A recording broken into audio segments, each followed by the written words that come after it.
Shabbat Shalom, mes très chers amis. On est Parashat Bamidbar, on ouvre un livre, le livre de la traversée du désert. Il faut comprendre ici tous les enjeux et toutes les particularités de ce livre entier. Medaber Israël Chaviv Miranana, on est en 5783. La paracha commence par les mots Vaïdaber Hashem El Moshe, Bemidbar Sinaï. Hashem a parlé à Moshe Bemidbar Sinaï. Et qu'est-ce qu'il lui demande?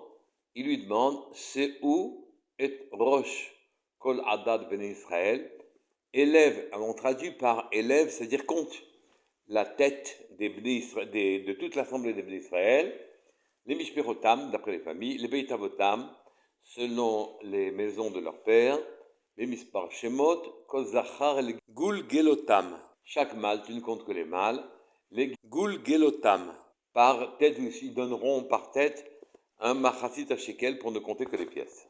La question immédiate qui se pose, c'est pour quelle raison, dès qu'on est dans le désert, fallait-il nous compter? Quel rapport y a-t-il entre ce décompte-là et le fait que nous soyons dans le désert? Ensuite, la précision concernant qui on devait compter, Kol Zachar était importante, mais Kol Adad Ben Israël, les Mishperotam d'après des familles, c'est-à-dire d'après les tribus, Beit Avotam d'après les familles, si jamais le père était d'un chevet et la mère d'un autre chevet, on comptait d'après le père, mais les mots qui suivent, Bispar Shemot, d'après le nombre de leurs noms, oui, les Gul Gelotam, par pièce, par tête, en quelque sorte, mais c'est évident. Qu'est-ce que le pasuk est venu nous souligner ici? D'abord, il faut comprendre qu'est-ce que c'est le Midbar, le désert. Yeshaya, Akadosh Baruch Hu nous dit Zacharti lach chesed neorayich. Je me souviens pour toi du chesed que tu as fait neorayich quand tu étais jeune, quand tu es sorti d'Égypte et que tu étais une nation jeune. Lertech acharay bamidbar be'eretz lo zroa. M'accompagner, venir derrière moi dans le désert, une terre qui n'est pas zroa cultivée. D'un côté, on nous dit que le désert et que l'Ertechachama Midbar me suivre dans les déserts, ça veut dire suivre en ayant les qualités du désert. Et que la Torah n'est donnée que à ceux qui sont capables de faire de eux-mêmes un désert, c'est-à-dire qu'ils ne considèrent pas leur matérialité. Concrètement, nous organisons notre vie et nous prenons toutes nos décisions en fonction de divers intérêts qui sont les nôtres. Et sans cela, on ne se décide pas. On prend des décisions concernant nos intérêts financiers, ou notre sécurité financière, ou notre statut social, notre kavod, ou bien nos appétits, ce qu'on a envie. Donc, c'est la chose terrestre qui détermine toute notre activité sur Terre. C'est-à-dire, suis-moi dans une terre où il n'y a pas de matérialité, et dans ton esprit, prends cette dimension-là, donne à ton esprit cette dimension-là, dans laquelle tu oublies ta matérialité et ce vers quoi elle te dirige, tes intérêts, je reprends, financiers, les appétits, les ambitions, le kavod, le statut social. Oublie tout ça, essaye d'atteindre une vérité. Donc le désert, c'est être bien, on suit à Akadosh Baruch Hu dans un endroit où il faut avoir la qualité de désert pour pouvoir obtenir la Torah. On ne dit qu'on a dans la Torah que dans la mesure où on fait de soi-même un mitzvah, qu'on accepte d'être le plus humble possible. C'est-à-dire sortir tous nos intérêts personnels, se départir de tous nos intérêts personnels. Mais d'un autre côté, nous savons tous que le désert est une terre inculte. Le désert est en quelque sorte une terre qui n'est pas de notre monde. C'est ça que l'on veut dire par Eretz lo zroa, une terre qui n'est pas cultivée, ou bien qui n'est pas cultivable. Effectivement, le désert a un autre aspect. C'est qu'on est sorti dans le désert, encore une fois, une terre qui n'est pas de notre monde. Et puisque cette terre n'est pas de notre monde, alors à ce moment-là, elle a accumulé, on dit que c'est une terre de scorpions, de serpents, de créatures malfaisantes, où il n'y a pas d'eau, pas de Torah, pas de spiritualité. Alors, le désert c'est bien, le désert c'est pas bien. Pour y comprendre quelque chose, on pourrait dire que quand on est sorti d'Égypte, Akadosh Baruch Hu nous a délivrés de la main des Égyptiens, nous a demandé, en Égypte naturellement, de faire un travail, et par notre site coûte de récupérer les tzutzot, de récupérer tout ce qui est vitalité perdu chez les Égyptiens, qui étaient très dépravés. Mais on a eu un deuxième travail à faire, mais cette fois-ci dans le désert. L'humanité s'était perdue.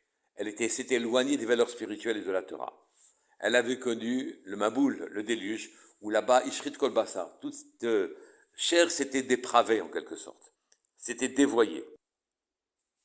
Elle avait connu Zom, elle avait connu Migdal Bavel.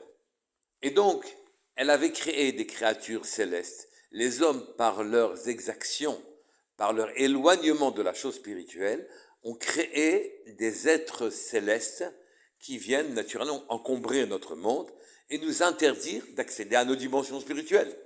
Et donc, dans ce fameux désert du Sinaï, où là-bas s'était concentré tout ce qui était malfaisant et mauvais, Akadosh Baruch Hu nous a demandé en quelque sorte cette fois-ci de lutter contre tout ce qui avait, toutes les créatures spirituelles créées par ce monde qui s'était dévoyé, les générations précédentes qui s'étaient dévoyées, et de nettoyer en quelque sorte un autre monde, un monde qui n'est pas son monde, un monde qui est au-dessus de notre monde, et après avoir été resté tzaddik en Égypte, malgré la dépravation des Égyptiens et leur avodazara, alors on allait nettoyer un monde du dessus, un monde qui n'est pas de notre monde, un monde qui n'est pas cultivé, un autre monde en quelque sorte.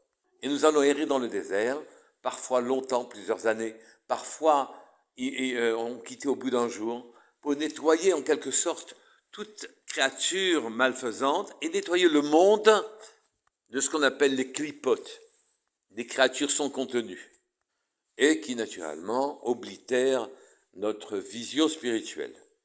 Donc le désert est un monde au-dessus du monde, pas cultivable, un monde au-dessus où là-bas on a fait un travail spirituel. Après avoir pris des Égyptiens la vitalité qui leur servait à être malfaisants, à ne pas se comporter comme il fallait, on devait cette fois-ci se mesurer à un endroit où il n'y avait pas de matérialité, le désert, la spiritualité. Scorpions, serpents ne sont que les représentants sur terre des êtres malfaisants du dessus. Et là-bas, puisqu'on s'attelait à un travail de nettoyage spirituel, Akadosh Baruch Hu nous permettra d'accéder à sa Torah et de le voir lui-même. On a libéré notre horizon spirituel dans le désert.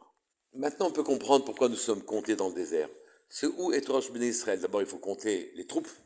Oui, car il faut qu'elles gagnent leur bataille. Mais quand on dit en quelque sorte, c'est où est Rosh Bnei Israël, élever la tête des Bnei Israël, ça veut dire que maintenant, on leur demande d'accéder à une dimension de tzaddik, d'accéder à un travail spirituel. Qu'ils lèvent leur tête en quelque sorte. Pas qu'ils regardent vers le bas, mais qu'ils lèvent la tête vers le haut et qu'ils fassent ce travail pour moi dans le désert. Il leur dit à Kadosh Baruch Hu. C'est où étrange mais Israël, élever leur tête. Et quand on élève sa tête, à ce moment-là, il y a trois types de tzadikim, ce qui explique naturellement l'insistance des mots concernant le décompte. Trois types de tzadikim. On est tzadik par rapport au Gilgul. On est tzaddik par rapport à Srut Avot. Et on est tzaddik en corrélation, en correspondance avec le nom qui nous a été donné. Oui, notre nom est la cause de notre caractère et nous donne des possibilités d'être un tzaddik par le nom. C'est la raison pour laquelle il faut nommer correctement nos enfants. Et c'est pour ça que dans le pasuk il est écrit, on les compte les mishpechotam, les beit avotam, sira, bemispar shemot, donc les beit avotam, c'est après le srout de leurs parents, oui, mispar shemot, d'après leur nom, les gulgolotam, d'après leur gilgul. Je m'explique. Les gens qui sont revenus en Gilgul ont une sidkout particulière. Ayant connu le Olam HaElyon, les mondes d'en haut, quand ils reviennent sur terre, donnent de très sages conseils. Connaissant par intuition les mondes d'en haut, puisqu'ils reviennent par Gilgul, par réincarnation, ils ramènent la lumière des mondes d'en haut. Et l'on sera friand, on profitera de ces conseils, inscrits déjà dans son cœur et dans son mémoire. Il peut donner des conseils et diriger les gens. Ce qui n'est pas le cas de celui qui devient tzaddik par mérite de ses pères. Ses pères ont fait de bonnes actions, lui ont donné de bonnes midotes, et donc c'est sa conduite qui est un exemple et qui sert naturellement de direction à prendre pour ses contemporains. Et puis il y a un troisième type de tzaddik. C'est celui qui est tzaddik par son nom. Il s'appelle Abraham, et donc il est Chesed. Il s'appelle Yitzhak, et donc il est précis. Il s'appelle, et ainsi de suite. Il s'appelle Yaakov, il est Tiferet.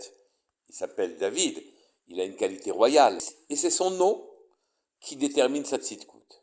C'est comme si Akadosh Baruch Hu disait, nous allons cette fois-ci faire la bataille, une grande bataille. La bataille pour libérer une terre qui n'est pas de votre monde à vous. Eretz Lozrua. Et là, il faut vous compter. Et il demande à Moshe Rabbeinu de réveiller chez tous ces trois sortes de tzadikim leur qualité intrinsèque et profonde, parce qu'ils vont, pendant de nombreuses années, faire une bataille dans le monde d'en bas et une bataille dans les mondes spirituels.